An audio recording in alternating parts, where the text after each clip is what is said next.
Kapag sumakit sa kalagayan ng simbahan, sino makapagsabing mali ito? Ang pagtupad sa sagradong tungkulin ay hindi dapat isang tabi at kalimutan.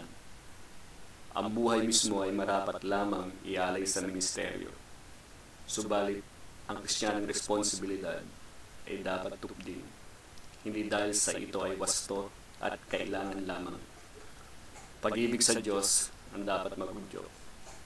Sabi nga 2 Corinthians 5 verse 14, sapagkat ang pag-ibig ni Kristo ang nagudyok sa amin. Sagana ang Biblia sa pagpapaalala na dapat mangibabaw sa tuwina ang pag-ibig sa Diyos sa bawat gawain. Ito ang dapat manaig sa buhay ng mga alagad ni Kristo. Ito ang una at pinakadakilang utos. Ibigin mo ang Panginoon ng buong puso, ng buong kaluluwa, at ng buong pag-iisip, at ng buong lakas, ayon sa Matthew 22 verse 37 at sa Mark 12 verse 30. Una, ang pag-ibig ng Diyos kaysa sa pagmamahal sinumang kadugo. Deuteronomy 33 verse 9 sa Matthew 10 verse 37. Una, ang pag-ibig sa Diyos kaysa sa pagtingin sa kabiyak sa buhay sa 1 Corinthians chapter 7. Ang Panginoon dapat ang laging mamayani sa isipan ng bawat Kristiyano. Pag-ibig sa Kanya ang sukatan ng lahat ng hangarin. Kung tutuusin, ang pag-ibig sa Diyos ang naglalagay sa tama ng lahat ng detalye sa buhay tulad ng trabaho, pag-aaral at pamilya. Ang tunay na pagsamba sa Kanya at kalinga sa kapwa ay natutupad lamang kung ang isang mananampalataya ay umiibig sa Panginoon. Walang itatagal ang anumang gawain na hindi naugnay sa pagmamahal sa Diyos. Masaklap ang kahihinatnatan ng isang Kristiyano na inuuna ang ibang bagay, gaano man kabuti iyon kaysa sa pagmamahal kay Kristo. Ito nga ang mensahe ng pahayag sa Revelation 2, verse 1 to 7. Masasalamin ang katotohanan ito.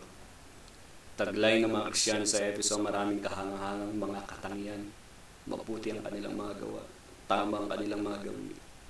Nagpapagal sa gawain, namumuhi sa masama, nagsisiwalat ng kabuktutan, mapagtiis sa hirap, sinusupil ang sarili, namumuhay ng matuwid, hindi nanlulupaypay sa paglilingkod sa Diyos.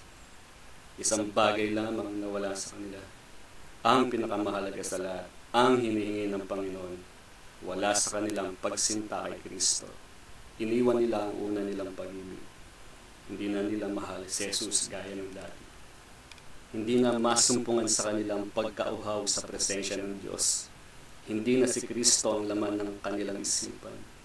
Mababaw ang kanilang personal na pakikipag-ugnayan sa Kanya. Nakahimlay sila sa bisig ng Panginoon, ngunit sa iba na katuan ng kanilang isip, malayo, lumulutang. Nag-aalab sila sa pagtatanggol ng salita ng Diyos, subalit malamig ang kanilang pakikitungo sa buhay na salita. Batingaw silang umaalingaw-ngaw, walang kabuluhan ng ingay. Sa kanila'y nanaig ang sistema ng simbahan sa bulong ng Espiritu. Programa sa pagsamba, ritual sa relasyon, tungkulin, pangalan, sarili, ang inuuna. Bunga nito ay matalas na salita ni Jesus.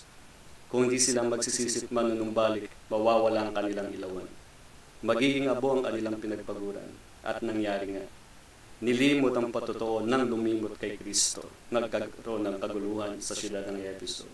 At pagsapit ng ikalimang siglo, ganap na nabuwag ang iglesia roon. Ang siyudad ay hindi na nanumbalik sa dating niyang ganda, maging ang simbahan sa Efeso. Ang simbahang nakilala dati sa pananalig at pag-ibig, gaya ng nakasaad sa Efeso 1:15, ay tinalikuran na ng gloria. Nagbabagang kahoy na nasabuyan ng tubig ang tulad nila. Namatay ang ningas. Naging uling na gumuhit ng itim na palad. Natuyong damdamin, naglahong patotoo.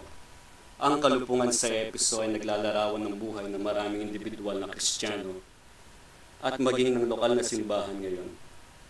Binubuhos ang lakas at ginagamit ang oras sa maraming bagay. Sila'y nagpupuyat sa mga pagpaplano tungkol sa misyon. Humahayo para sa Ebanghelyo, nagpapatayo ng mga institusyon, nagpapadami ng kaanib, abala sa kawang gawa, subalit may isang nawawaglit. Ang una at pinakadakila sa lahat, nawawala ang damdamin para kay Kristo. Sa mga hindi dumidinig ng babala, may nakaabang na sumpa. Sumpain ng sinumang walang pag-ibig sa Panginoon. Unang Korinto 16:22. Sila'y nakalaan sa kapahamakan.